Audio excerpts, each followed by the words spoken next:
If we press the tilde key and go to our right or left hand view, we will realize that we need to customize these shapes further to follow the shape according to our reference images.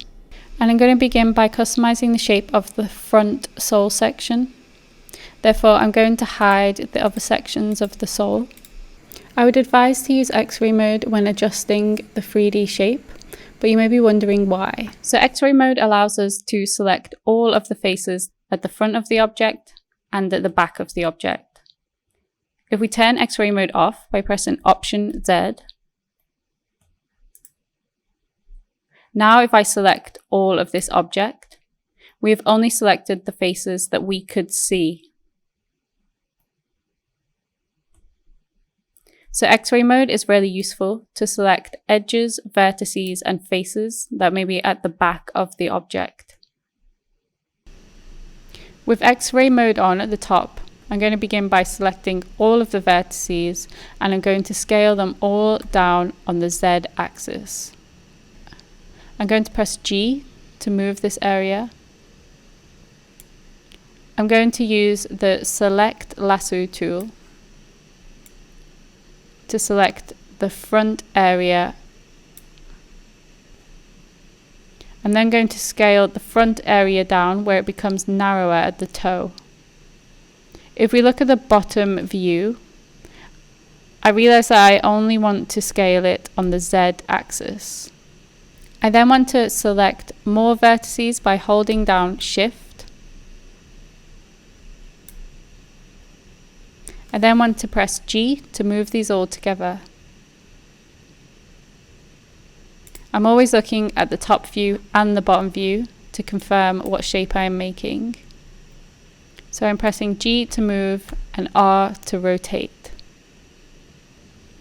Once I start changing the shape of this object, the wire mesh becomes quite difficult to work with as all of the vertices overlap in quite a complicated way.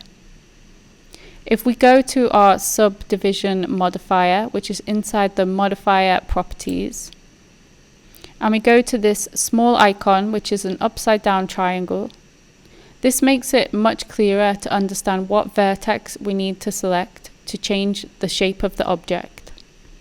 I can now make further adjustments. With X-ray mode on, I'm going to select all of these vertices. And I'm going to press G to slide them upwards. And I'm going to scale them, but only on the Z axis. I'm going to press A to select all of them, and I'm going to scale them all down on the Z axis. And then I'm going to press G, and I'm going to move them all down on the Z axis.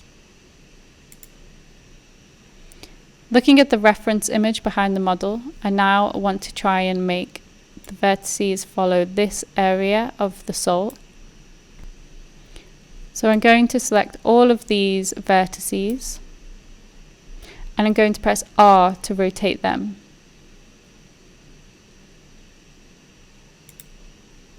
I'm now going to press G to move them in my right orthographic view.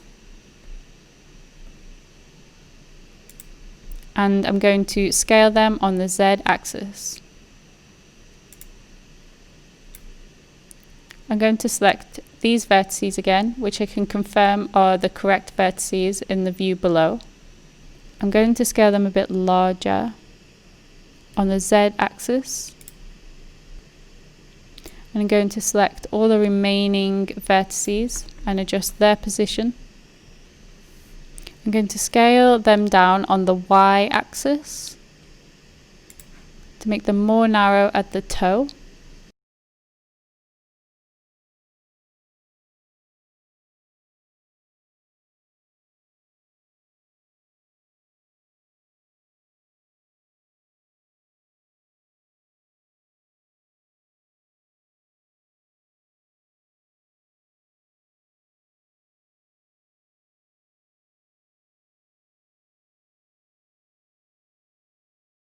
We can make further adjustments to this shape later on, but I'm going to move over to the next part of the sole,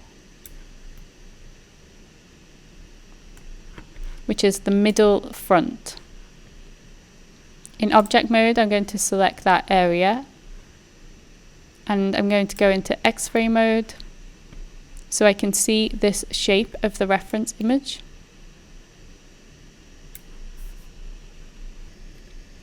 This extrusion here in the middle front section of the sole and also at the middle back section of the sole can become distracting when we're trying to edit the shape of this area of the sole.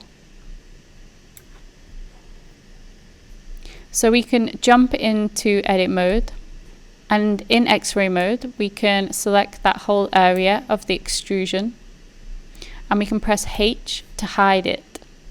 This gives us more clarity to work with this shape. So if we press A to select all, we can now rotate this shape and modify it to match the reference image behind it. Once you're happy with the shape, you can press Option H to reveal the hidden geometry.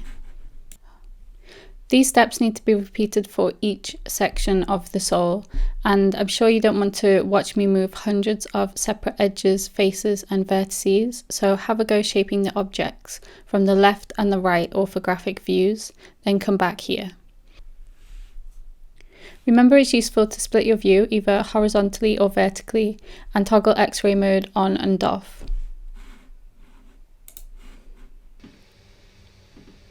Also, don't forget to use that upside down triangle button on the subdivision modifier to make your wire mesh easier to work with.